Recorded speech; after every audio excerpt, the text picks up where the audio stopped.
Halo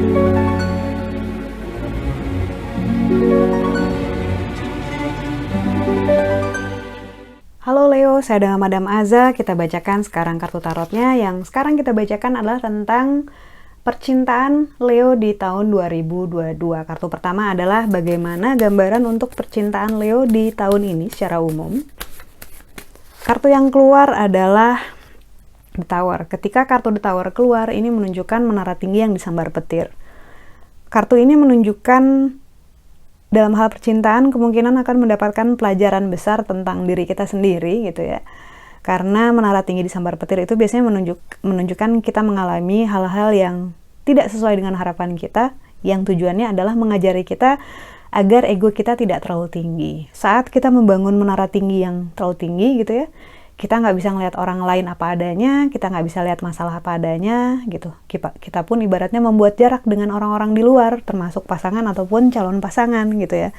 Dengan dihancurkan oleh si petir ini, masalah kejadian yang nggak sesuai dengan harapan kita jadi rata lagi sama tanah. Otomatis insya Allah menjadi lebih baik, insya Allah jadi lebih dekat sama pasangan ataupun calon pasangan, insya Allah bisa lihat segala sesuatu hal apa adanya, nggak ditutup-tutupi oleh ego kita yang suka manas-manasin atau bikin kita berprasangka yang enggak gitu.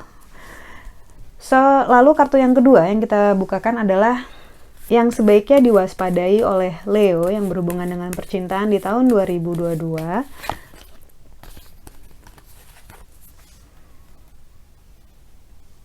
Kartu yang keluar adalah The Universe. Kartu Universe ini semesta. Yang sebaiknya diwaspadai adalah, kalau menurut saya, adanya kemungkinan untuk menjalin kembali hubungan. Nggak harus selalu pacaran ya, nggak harus selalu balikan. Hubungan dengan orang di masa lalu yang khawatirnya nggak bagus buat kamu. Bisa jadi nggak bagus buat kamu, ataupun bisa berpengaruh terhadap relasimu di masa sekarang, kalau kamu sudah ada pasangan gitu ya. Bisa jadi ini mantan pasangan, bisa jadi ini orang yang pernah deket sama kamu, atau bahkan keluarga gitu ya. Karena keluarga pun bisa kan mempengaruhi relasi kita atau percintaan kita. Nah, yang harus diwaspadai adalah kita bisa memilih energi yang ada di sekeliling kita, dalam arti kita bisa selektif loh untuk milih siapa aja yang berada di dekat kita. Entah kita mau berhubungan dengan mantan pasangan, entah kita mau berhubungan dengan teman kita yang mungkin dulu dia pernah naksir sama kita gitu. Karena setiap energi yang berada dekat kita pasti akan ada dampaknya ke diri kita dan juga orang-orang di sekitar kita lainnya, misalnya pasangan kita ataupun calon pasangan kita. So, kita bisa mengkurasinya gitu agar kita hanya memilih orang-orang yang satu vibe, satu vibrasi, satu energi yang bagus gitu ya, bareng, supaya bisa mensupport kita atau satu sama lain saling support maksudnya gitu.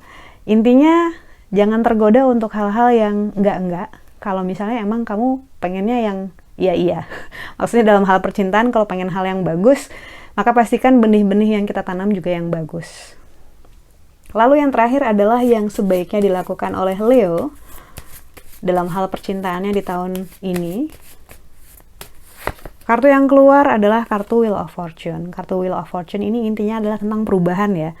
Yang sebaiknya dilakukan adalah, nggak enak nih ngomongnya, yang sebaiknya dilakukan adalah berubah ataupun menerima, mengikhlaskan perubahan yang terjadi gitu. Berubah itu maksudnya gimana? Seringkali kita nggak sadar bahwa kita ini sebenarnya juga udah berubah. Kita yang dulu dengan yang sekarang biasanya sih udah berubah ya gitu. Dan pasangan pun seperti itu, calon pasangan pun seperti itu. Dan perubahan ini, seberapapun kita berusaha untuk bikin sama lagi kayak dulu, kemungkinan nggak bisa. Karena manusianya juga udah berubah karakternya, makin bertumbuh gitu. Tiap hari kita diasah, tiap hari kita dilatih, tiap hari kita belajar.